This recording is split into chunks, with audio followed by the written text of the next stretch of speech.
West Indies विपक्ष पंचम तथा शेष टी20 रे वेस्टइंडिज को अति शोचनीय भाव 88 रन रे परास्त करी भारत 5 मैच विशिष्ट श्रृंखला को 4-1 रे विजय हासिल करिछि। प्रथमे बैटिंग करने को ओह्लाइथिबा भारतीय दलर बैटिंग प्रदर्शन खूब भल रहिथिला। सीरीज रे बारंबार फेल मारुथिबा श्रेयस आयर एही मैच रे 40 बॉल रे 64 रन रो एक विस्फोटक पारी खेलिथिले, जेउथिरे 2टी छक्का सह 8टी चौका मध्य शामिल अछि एवं एहा सहित से अंतर्जातीय टी20 रे 1000 रन रो माइल खुंट अतिक्रम करिसंती। एहा परे दीपक हुडाको 38 रन एवं हार्दिक पांड्याको 28 रन बल रे भारत वेस्टइंडिज आगरे 189 रन रो विजय लक्ष्य रखिथिला। 189 रन रो विजय लक्ष्य को पिछा करी ओह्लाइथिबा इंडीज दलर आरंभରୁ नियमित भाबरे विकेट पतन घटिथिला।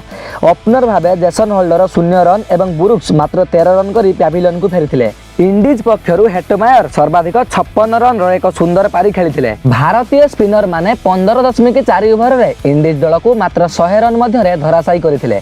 भारत पक्षरु रवि बिश्नोई 4टी विकेट नैथिबा बेले कुलदीप यादव एवं अक्षर पटेल 3टी लेखाएं विकेट हासिल करिसंती। अर्शदीप सिंह को निजर सुंदर प्रदर्शन पई एही सीरीज रो श्रेष्ठ खेलाड़ी भाबे विवेचित करा जायछि।